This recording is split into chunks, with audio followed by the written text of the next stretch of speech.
Film की शुरुआत में हम पूरे शहर को क्रिसमस की वजह से सजा हुआ देखते हैं। सारे घर चमकती दमकती नजर आ रही थी, जो नजारा बेहद ही खूबसूरत लग रहा था। यही घर ऐसा था जो सजा हुआ नहीं था, जिस घर में हम 3 बच्चों के साथ उनके डैड को देखते। बच्चे अपने डैड से नाराज हो रही थी और साथ ही काफी उदास भी थी, क्योंकि आज क्रिसमस के दिन भी वो अपने बच्चों के साथ वक्त गुजारने की बजाय काम पर जा रही थी। उनकी बातों से हमें पता चलता है कि बच्चों की माँ की मौत हो गई है और अब उनके डैड भी जा रहे हैं। तो उनका ख्याल रखने के लिए एक बूढ़ी औरत को बुलाया जाता है जो उनकी देखभाल करे और बच्चों की उदासी दूर करने के लिए बूढ़ी औरत उन्हें प्यारी सी कहानी सुनाती है, बिल्कुल वैसी जैसे मैं आपको सुना रही। कहानी एक छोटे बच्चे की है जो एडवेंचर पे गया था, मतलब अपने सफर पर, जो खूबसूरत होने के साथ साथ काफी कठिन भी था। तो अब उस कहानी में हम बर्फीले इलाके में एक काफी बड़ा जंगल देखते हैं जो बर्फ से ढका हुआ था। यही वो बच्चा निकोलस अपने डैड के साथ रहता था। ये दोनों जब लकड़ियाँ काटने जंगल में जाते हैं तो सामने से एक काफी बड़ा भालू इन्हीं की तरफ आ रहा था।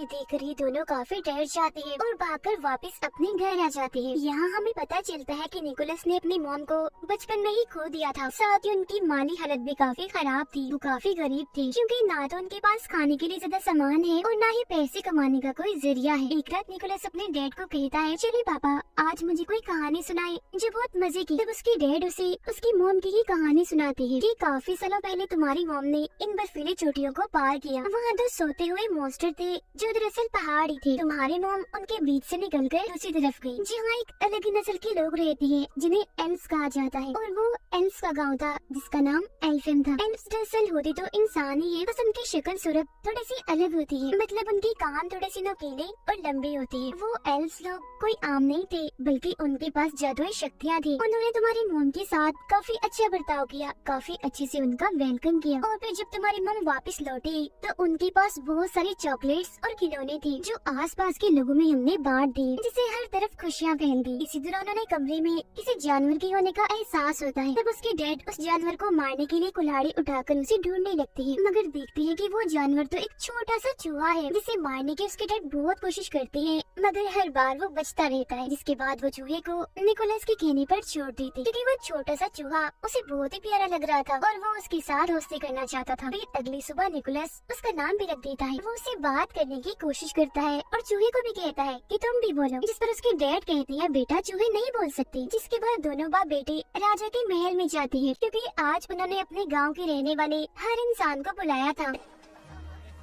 राजा उन सभी को बताती है कि मैंने उम्मीद के साथ साथ जीने का मकसद भी खो दिया है, और जो इंसान मुझे उम्मीद के साथ साथ जीने का मकसद लाकर देगा तो उसके बदले में मैं उसे माला माल कर दूंगा। अब जो कहानी निकोलस के डैड ने उसे सुनाई थी वो अब पूरे ही गांव में फैल गई थी, जिससे लोगों को लग रहा था कि एल्व्स का गांव एल्फिन सच में पाया जाता है, जहाँ जाकर वो राजा के लिए खुशियाँ, उम्मीद और जीने का मकसद ला सकते हैं, जिसके बदले में राजा उन्हें माला माल कर देगा और वो अमीर बन जाएंगे। गाँव के कुछ लोग निकोलस के डैड से मिलने आते हैं और उन्हें अपने साथ चलने का कहती है, जिसमें वो एल्फिन गांव को ढूंढेंगे और राजा के दिए हुए इनाम से अमीर हो जाएंगे। तो अब अपने सारे हालात गरीबी को देखकर उसके डैड भी उनके साथ जाने के लिए मान जाते हैं। ये बात जब वो निकोलस को बताते हैं तो वो उदास हो जाता है, मगर वो उसे तसल्ली देते हुए कहती है, मैं वादा करता हूँ बेटा, 7 से 8 दिन में मैं वापिस आ जाऊंगा और मेरे आने तक तुम्हारा ख्याल मेरी बहन रखेगी। तो जब उसके डैड की बहन घर आती है तो वो उसके डैड के सामने तो काफी अच्छी बातें करती है, बहुत अच्छे से पेश आती है, मगर जब उसके डैड जाते है तो वो अपना रंग दिखाने लगती है। वो पूरे घर पर कब्जा करके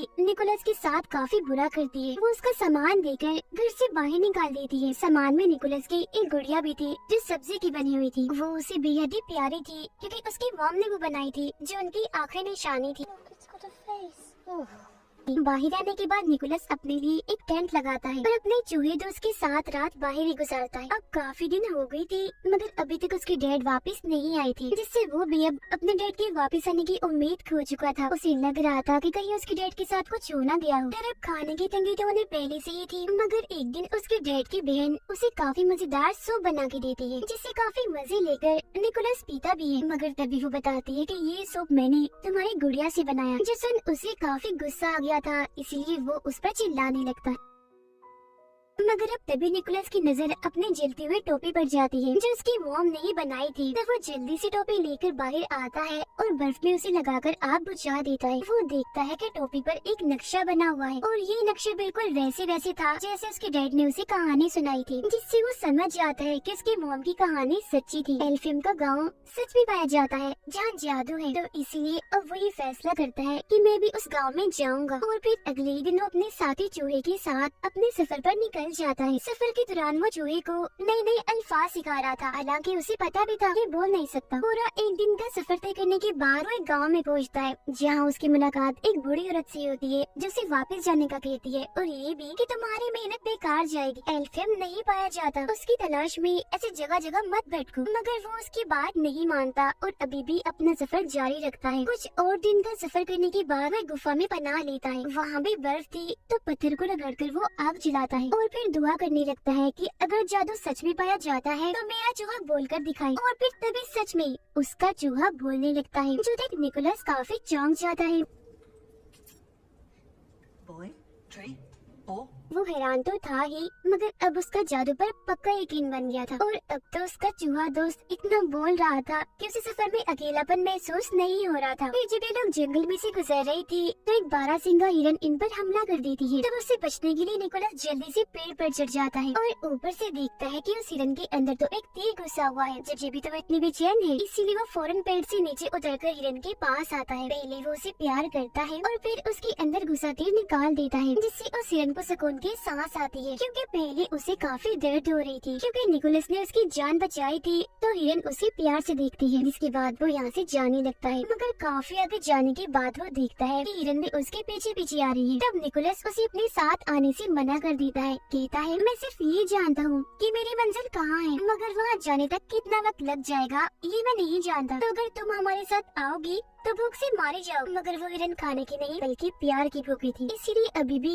वो उसका पीछा नहीं छोड़ती। निकोलस उसे अपने ग्रुप में शामिल करके अपनी मर्जी से उसका नाम रख देता है। वो नाम एक जगह का था जहाँ जाना उसे काफी पसंद था। फिर अब वो आगे का सफर हिरन पर बैठ कर करता है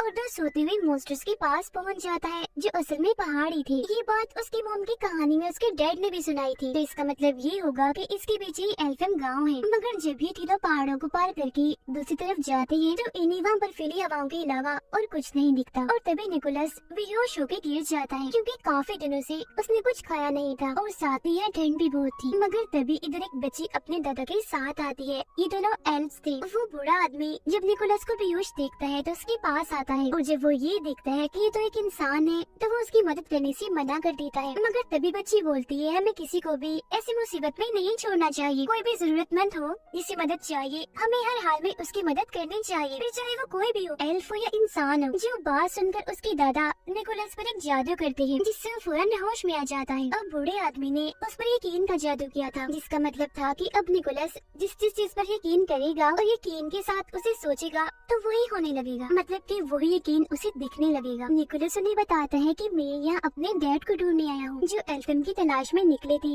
मगर वापस नहीं आए। इसके बाद वो उनसे पूछता है, अच्छा अब आप ही बता दें एल्फियम कहाँ है। इस पर बच्ची बोलती है कि अभी हम एल्फियम के बाहर ही खड़े हैं, मगर उसी तो वहाँ बर्फ के अलावा और कुछ भी दिखाई नहीं दे रहा होता। तो बूढ़ा आदमी उसे कहता है, तुम यकीन करो और फिर सोचो। और जब निकोलस यकीन करता है और ये सोचता है कि मेरे सामने एल्फियम गाँव है, तो उसे अब की बार सच में एल्फियम गाँव दिखने लगता है। अंदर आने के बाद ये लोग एक खुफिया रास्ते से उसे एक पार्टी में लेकर जाते हैं, जहाँ सब लोग नाच रहे थे और खाने की मजे मजे की चीजें भी इधर पड़ी हुई थी, जिनमें मीठी और बचे हुई चीजें ज्यादा थी, क्योंकि आज दरअसल यहाँ क्रिसमस होती है। चूहा तो यहाँ का माहौल देखकर बहुत ही खुश होने लगता है और खाने की चीजों में घुसकर खूब मजे करता है।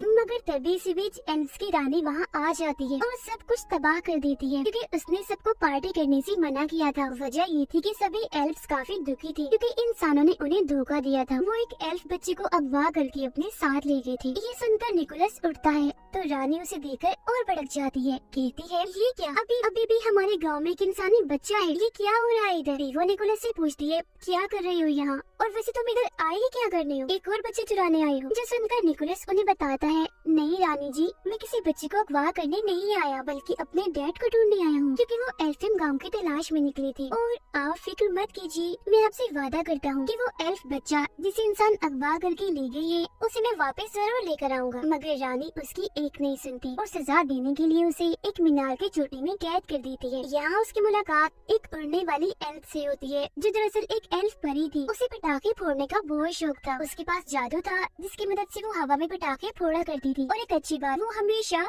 सच बोलती थी। अब निकोलस उसे बताता है कि मेरी मॉम भी यहाँ एल्फेम आई थी, उनके साथ तो यहाँ के लोगों ने बहुत अच्छा सलूक किया था, काफी अच्छे से उनका वेलकम किया था। मगर रानी ने तो मुझे यहाँ इस मीनार में कैद कर दिया है और मुझे अपने डैड को ढूंढना है, तो प्लीज मेरी मदद कर दो ना यहाँ से निकलने में। जिस पर वो मान जाती है। मगर तभी इधर एक काफी बड़ा मॉन्स्टर आ जाता है जो पहले सो रहा था और अब इन दोनों की आवाजों से उसकी आँख खुल गई थी। वो जैसे एक इंसान इन्हें निकोलस को यहाँ देखता है तो उसे पकड़ लेता है, क्योंकि वो उसे खाने का सोच रहा था, जो देखकर तो निकोलस की हालत खराब हो जाती है। तो वो परी एल्फ उसकी जान बचाने के लिए मॉन्स्टर के मुंह में एक जलता हुआ पटाखा डाल देती है, जिससे वो मॉन्स्टर किसी गुब्बारे की तरह फट जाता है और वो निकोलस को लेकर यहाँ से उड़ जाती है। वो दोनों फिर एक घर की छत पर आके गिरती हैं, जिन्हें रानी की गार्ड देख लेती है। तब उनसे बचने के लिए वो निकोलस को यहाँ से ले जाने लगती है। इसी भागम भाग में निकोलस एक क्लास में घुस जाता है, जहाँ की टीचर एक इंसान को देखकर काफी हैरान थी और फौरन गार्ड्स को यहाँ बुलाने लगती है। मगर तभी वो टीचर को समझाता है कि आप इंसानों को इसीलिए बुरा समझते हैं ना कि वो एल्फ बच्चे को अगवा करके ले गई। मैं वादा करता हूँ कि उस बच्चे को वापस जरूर लेकर आऊंगा। जो सुनकर वो टीचर निकोलस को एक खुफिया रास्ते से भगा देती है। इतनी ही देर में इधर उसके हिरन दोस्त भी आ गई थी, जिस पर निकोलस और एल्फिम परी बैठकर यहाँ एल्फिम गाँव से निकलने लगती। जिस दौरान गार्ड भी उनका पीछा कर रही थी। तब उनका ध्यान भटकाने के लिए एल्फ परी बार बार पटाखे फोड़ने लगती है। मगर जब वो देखती है कि बाहर जाने का दरवाजा बंद हो रहा है तो वो खुद अंदर ही रुककर निकोलस को यहाँ से भगा देती।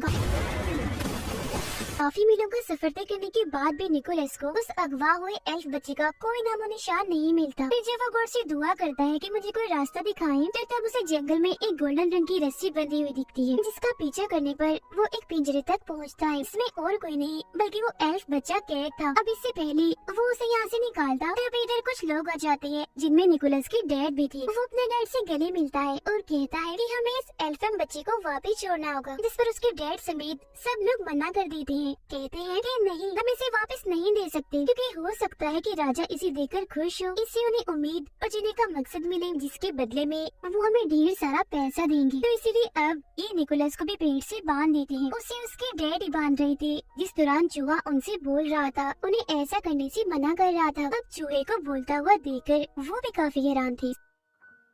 सबके सोने के बाद उसके डैड उसके पास आते हैं और वो निकोलस के साथ साथ उस एल्फ बच्चे को भी पिंजरे से आजाद कर देते हैं और बताते हैं कि उन सबके सामने मैं तुम्हारी मदद नहीं कर सकता था, इसीलिए मैंने तुम्हें बांध दिया था। अब इससे पहले वो यहाँ से निकलते सारे लोग जाग जाते हैं और तीरों से उन पर हमला कर देते हैं। अब हिरन के ऊपर निकोलस और वो एल्फ बच्चा बैठा हुआ था। हिरन के पीछे एक बग्घी बंधी हुई थी जिसमें उसके डैड बैठे हुए थे, जिस वजह से हिरन तेजी से नहीं दौड़ पा रही थी। तभी निकोलस को याद आता है कि मुझ पर तो यकीन का जादू हुआ है, इन्हें मैं जो भी यकीन करके सोचूंगा वो पूरा हो जाएगा। तो वो हिरन पर हाथ रखकर उसे उड़ने का कहता है। हिरन थोड़ा सा ऊपर उड़ती तो है, मगर वजन ज्यादा होने की वजह से वो काफी ऊपर नहीं उड़ पाती और वापस से नीचे आ जाती। ये देखकर उसके डैड अपने बेटे निकोलस की जान बचाने के लिए अपनी बग्घी की रस्सी काट देते हैं और जाकर एक खाई में गिरते हैं, जिससे उनकी मौत हो जाती है।